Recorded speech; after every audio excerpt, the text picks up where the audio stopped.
Glycogen metabolism. This glycogen is a highly branched and very large polymer of glucose. So this is how glycogen looks like. Okay, there is a main chain, and to this main chain there are branches. Okay, now in this main chain, one glucose is linked to other glucose by 1,4 alpha 1,4 glycosidic linkage. Okay, they are bonded by alpha 1,4 glycosidic linkage. Now at every 10th glucose residue there is a branch. Okay, so like 1 2 3 4 5 6 7 8 9 10th, at this 10th residue there is a branch. Now at the next 10th residue there will be another branch. So there is branching of glucose molecule, and now at this branching, okay, and between these two glucose molecule there is alpha 1,6 glycosidic linkage. So here at branching there is 1,6 alpha 1,6 glycosidic linkage, and here in the linear, in the main branch, or you can say there is alpha 1,4 glycosidic linkage. Okay, so this is how the glycogen exists. Now cytosol contains glycogen granules. Okay, glycogen exists as granules in the cytosol. Now this cytosol, which has glycogen granules, also has enzymes that catalyzes the formation of glycogen as well as the use of glycogen. Okay, so you have glycogen granules and you have enzymes as well in the cytosol, which are responsible for catalyzing the formation of glycogen and also the use of glycogen. Various enzymes are there in the cytosol for glycogen. Now muscle cells and the liver cells are the major sites for glycogen storage. Okay, if you want to find glycogen, where can you find it? You can find it in muscle cells as well as liver cells. Now the thing is that the liver cells, in liver cells the glycogen concentration is high as compared to muscle cells, but the thing is that the total number of muscle cells is much greater as compared to total number of liver cells. Okay, you have muscles all over the body, but liver is just the part of your body. So yeah, the total number of muscle cells is way greater than the total number of liver cells, and that is the reason why this total amount of glycogen is in muscle cell is much higher, because the quantity of muscle cell is high. Okay, there is large number of muscle cells in your body. Even though they have a small concentration of glycogen, their number is high, and that is the reason why total amount of glycogen in muscle cell is much higher as compared to the amount of glycogen that you will find in the liver cells. Now liver can mobilize glycogen for the release of glucose for rest of the body. For example, glycogen is in your liver, but your heart needs glucose. So this liver can send glycogen, and that is how glucose would be provided to your heart. Okay, that is possible. But muscle cells cannot mobilize glycogen. Okay, muscle cells use glycogen for their own energy needs. Okay, if any other part of the body is needing glucose, then muscle cell will not release its glycogen and will provide to that other part of the body. No, that function is of liver, and that is the reason why liver has higher concentration of the glycogen in it, because it has to provide the other parts of the body. Now let's talk about glycogen synthesis. Okay, glycogen synthesis is also termed as glycogenesis. Now glycogen is synthesized from glucose 6-phosphate. Okay, you link glucose 6-phosphate. Okay, glucose 6-phosphate act as the precursor for the synthesis of glycogen.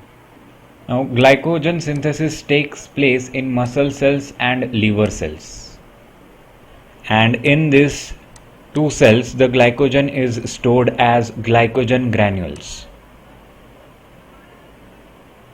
So this is how the first step of glycogenesis looks like. Okay, glucose 6-phosphate is converted into glucose 1-phosphate in first step, and this is catalyzed by the enzyme phosphoglucomutase. Okay, phosphoglucomutase catalyzes the conversion of glucose 6 phosphate into glucose 1 phosphate.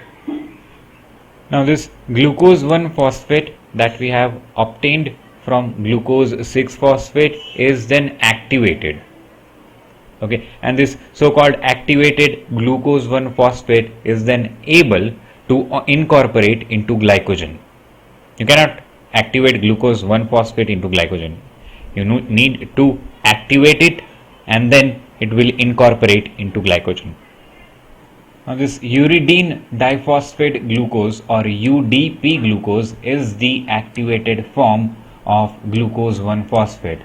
This UDP glucose is able to get incorporated into glycogen, and that is how glycogen synthesis or glycogenesis takes place. Now this UDP glucose is the precursor for glycogen. Okay, the glycogen can be synthesized from this UDP glucose. Now this UDP glucose is formed from glucose 1 phosphate and uridine triphosphate. Okay, these two combine and produce UDP glucose. So UTP plus glucose 1 phosphate gives UDP glucose, and this reaction is catalyzed by UDP glucose phosphorylase. Okay, this enzyme converts this UTP and glucose 1 phosphate into UDP glucose. Okay, UDP glucose phosphorylase. So this is your glucose 1 phosphate. It combines with UTP and it gives uridine diphosphate glucose. So this C1 carbon atom of the glycosyl unit is esterified to the diphosphate moiety of UDP, and that is how this structure is formed. Okay, so the diphosphate moiety from UTP gets attached here, and this is how the uridine diphosphate glucose is produced. Let's read about action of glycogen synthase. New glycosyl residues are added to the non-reducing terminal residue of the glycogen. So glycogen have a non-reducing terminal residue. Now to this non-reducing terminal residue, the new glycosyl residues are added.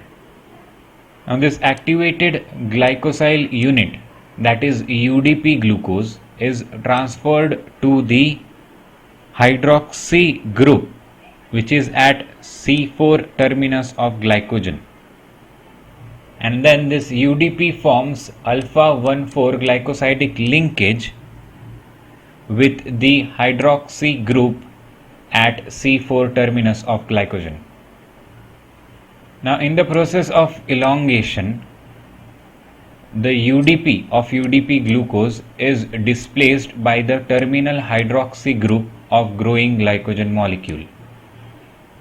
Now this reaction is catalyzed by glycogen synthase, and this glycogen synthase is the key regulatory enzyme during glycogen synthesis. Okay, so UDP glucose is just attached to glycogen by this glycogen synthase. And when UDP is attached to glycogen, it forms alpha 1,4 glycosidic linkage. There is an alpha 1,4 glycosidic linkage between the new glucose molecule and the previous one. So this is how you can summarize that. Okay, UDP glucose plus glycogen, which is made up of n number of residues, n number of glucose residues.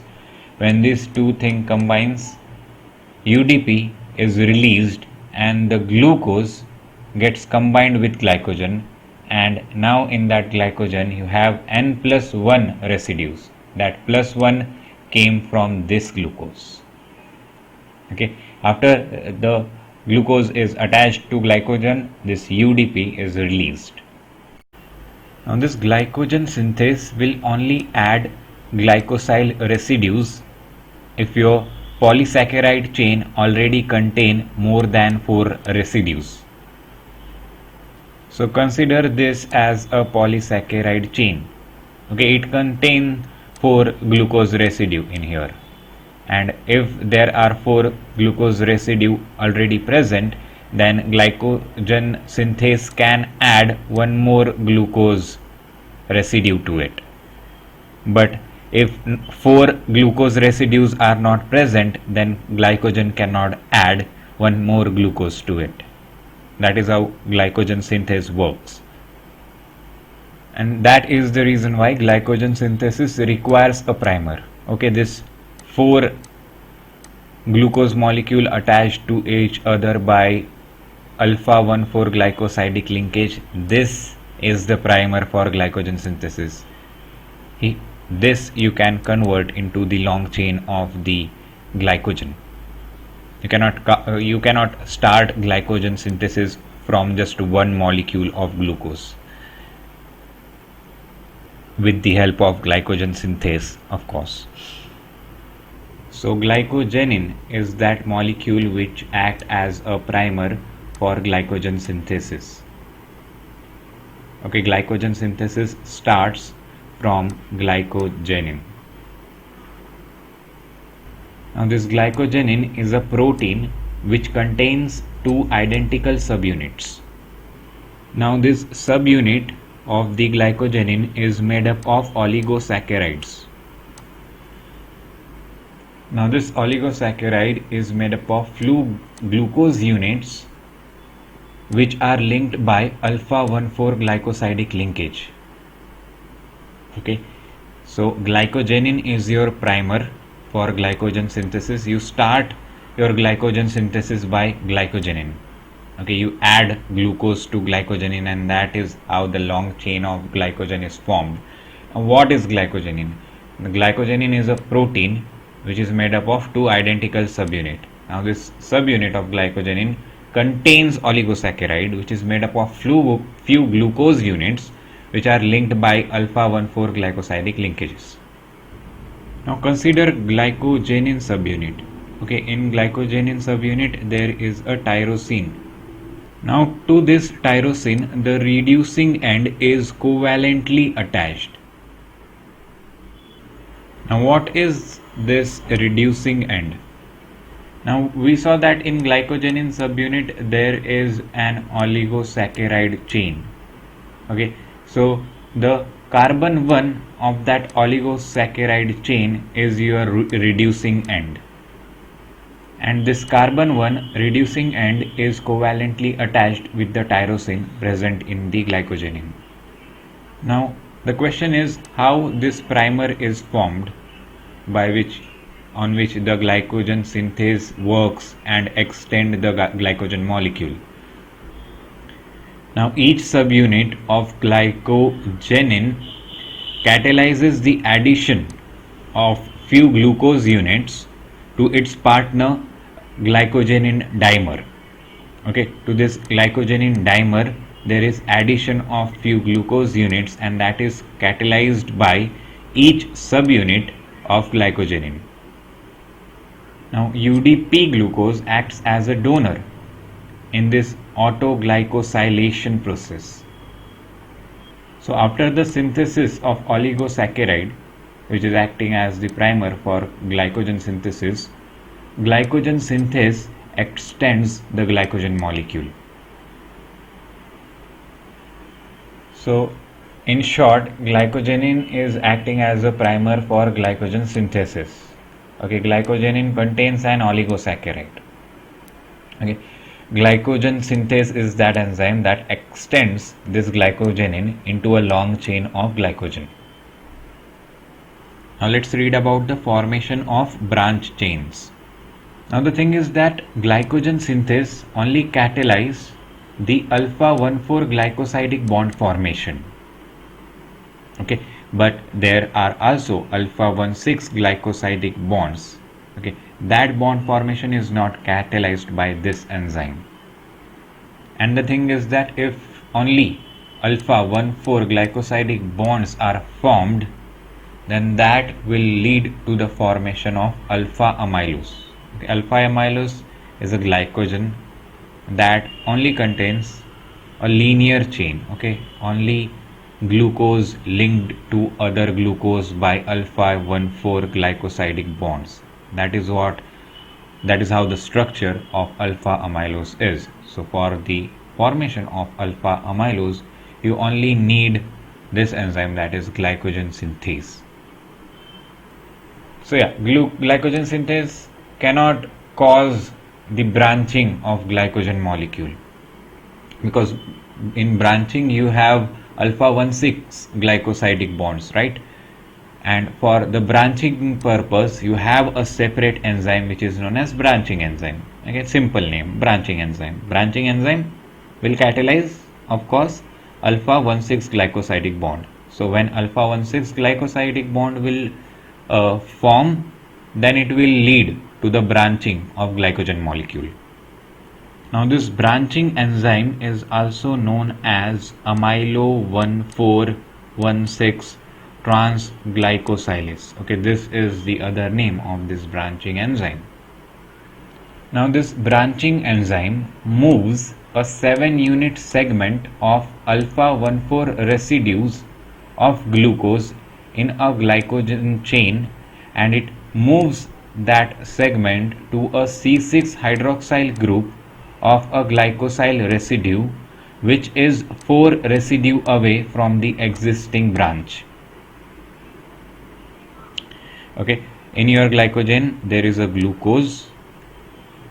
Now the 7-unit segment of alpha 1,4 residue of this glucose is moved to C6 hydroxyl group of a glycosyl residue, which is 4 residue away from the existing branch. Branching increases the solubility of glycogen. So this is how it looks like. Okay, this is your linear branch of glycogen. The glycogen branching enzyme works on it and a branch is created. So consider here, so this is first carbon, this is second carbon, this is third carbon, this is fourth carbon, this is fifth carbon, and somewhere here there is sixth carbon. Okay, so 1, 2, 3, 4, 5 and 6. Now this bond here is known as 1,4 alpha 1,4 glycosidic bond. Okay, now you know why it is known as alpha 1,4 glycosidic bond, because here the first carbon is attached to fourth carbon, okay, via this linkage. Now this end is known as non-reducing end. To this OH group the new glycogen residue will attach, and that is how this glycogen will extend. Now, so yeah, the glycogen branching enzyme acted upon this molecule and this structure, that is branch, got created. Now look at this. Okay, this is branching. Okay, now again this first carbon, second carbon, third carbon, fourth carbon, fifth carbon, and here there is somewhere sixth carbon. And look at this molecule, first carbon, second carbon, third carbon, fourth carbon, fifth carbon, and here there is sixth carbon. So this first carbon is attached with sixth carbon, and that is the reason why this bond, which is causing the branching, is known as alpha 1,6 glycosidic bond. And this bond formation is catalyzed by this glycogen branching enzyme. Okay, now as you can see, I have highlighted this structure here. Okay, Now there is a single branch, and this is broken somewhere here by this enzyme, and this molecule is here, and this molecule is here, and in between them there is bonding, and that is how branching takes place. So these three molecules are here, this last molecule is here, this is branched with this molecule. Okay, that is how the branching takes place. Now let's read about overview of glycogenesis. So glucose is converted to glucose 6-phosphate, and this reaction is catalyzed by hexokinase, and in this process one ATP molecule is getting converted into ADP. Okay, you are seeing phosphate here. From where phosphate came? It came from ATP. After that, this glucose 6-phosphate is converted into glucose 1-phosphate, and this reaction is catalyzed by phosphoglucomutase. After that, glucose 1-phosphate is converted into UDP glucose, and in the process one UDP molecule is utilized, and this reaction is catalyzed by the enzyme UDP glucose phosphorylase. It is pyrophosphorylase. UDP glucose pyrophosphorylase catalyzes the conversion of glucose 1-phosphate to UDP glucose. After that, from this UDP glucose, the glucose unit only is transferred to this non-reducing end of glycogen chain.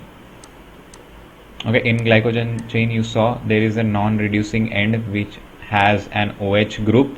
To that OH group, glucose unit from this UDP glucose goes and attach, and this reaction is catalyzed by this enzyme glycogen synthase.